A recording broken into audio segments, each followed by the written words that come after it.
My name is Edwin C. Price. Jahyun An.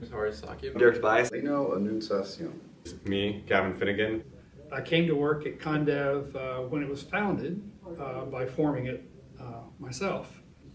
But I've been at A&M for 20 years prior to that. I'm a student researcher and monitoring and evaluation strategist here at the Center on Conflict and Development. My official job title is Research Associate here at ConDev, and usually what I do is I do some research in preparation for grant proposals. Well, ConDev stands for the Center on Conflict and Development. So ConDev Center or Conflict and Development Center. Well, the Center on Conflict and Development at Texas A&M University does a lot of things in relation to where conflict and development meet. And that was one of the things that attracted me to the job in the first place, was this kind of broad approach, this multi-sectoral approach to conflict resolution through development. It's our job to do interdisciplinary projects and research in fragile and conflict-affected countries around the globe. One of the main contributions I see ConDev making to the peace field is using research to drive policy in relation to development and development in conflict settings. The role of Center on Conflict Development is to find out the factor causing conflicts, and we have to know how to prevent those conflicts. We like to go to places that other people either can't or won't go to because we think that they're the places that need the most help a lot of times.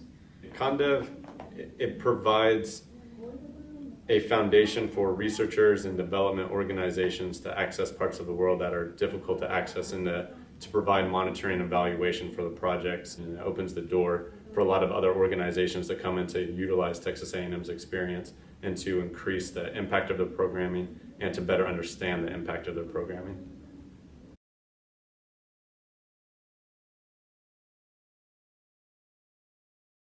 It was initiated as a center by the grant from USAID, which was received on November the 9th of 2012. In the beginning, people sort of shrugged or, grimaced when we talked about conflict and development, because people are much more comfortable talking about peace and development. But we felt that it was really critical to address it for what it was. I was working with Dr. Price and the Conflict and Development Center. It was right in the beginning of the foundation or of the center. And during that, Dr. Price came in when I was still a student, and he asked me if I was willing to go to the DRC with him. And I said I was more than willing, that I would love to go. And 3 days after graduation, I boarded a plane with Dr. Price and found myself in the DRC, Democratic Republic of Congo. There is sort of a vicious circle of conflict holding back countries that are wanting to develop, and then lack of development contributing to conflict. And the dynamics between conflict and development not only intrigued us, but it seemed a very vital question to answer.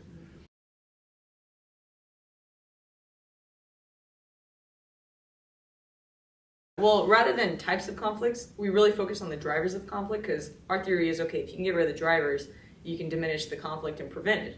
So the 4 drivers of conflict that we deal with mostly are related to food insecurity, to natural resource mismanagement, to local institutions that are either weak or underfunded, and then youth unemployment. So by addressing these drivers, we hope that we can kind of reduce conflict overall in the world. Yeah, well, conflicts can be a lot of things. It can be conflict between 2 people, but we really are looking at armed conflict. We were looking at the most serious form that is has enormous consequences for even our own country, the U.S. That we, as a democracy and a prosperous democracy, are in fact threatened by armed conflict around the world. That's why we get involved. And so that's what we're looking at, armed conflict.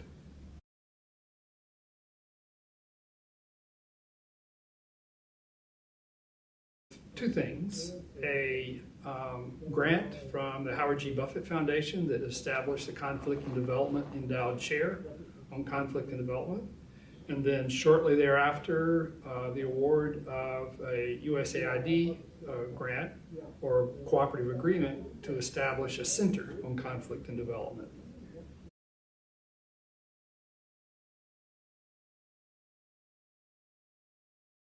Get overseas, because of everyone I've talked to in international development, the most successful ones have walked into a bar in Kampala or Nairobi and bought some guys some beers, and that's how they get a job. Because they don't believe that you can get over there. If you want to go work for, and also I would say, another side tip, you can apply to one of their professional development programs. World Food Program has one, Catholic Relief Services has one, and a lot of time it'll be a year-long kind of trial period where they kind of try you out, see if you're a good fit for the organization. You also get a year of experience. So yeah, the unfortunate thing, of course, is that a lot of times these are unpaid. But if you apply for, a lot of times you can apply if you're a recent graduate and get some funding perhaps from your university, so that you're not out as much cash doing that. But both of those I'd say are good options if you can afford to do that.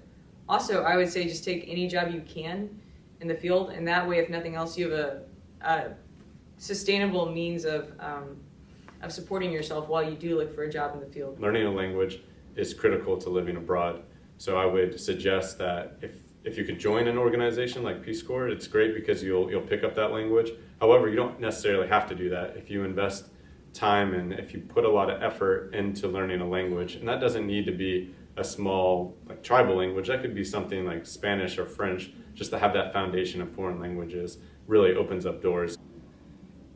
Well, actually it was said this morning in one of my classes, a student who's now working in the DR Congo who graduated from Texas A&M said, be sure you get, and his view said, be sure you get some tools that are going to be valuable to you for other people. He said, too often I see people from international agencies and national agencies trying to help the Congo who really don't have much to offer except goodwill. I think it takes more than goodwill. It takes hardcore skills. Now, in his case, he was talking about quantitative methods, be able to measure, be able to calculate, be able to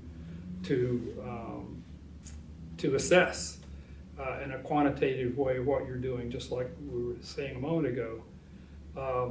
And I agree that you need to think carefully about what it is that you have to offer a developing country in addition to your goodwill and your interest in helping people. You've got to have something solid to go along with that.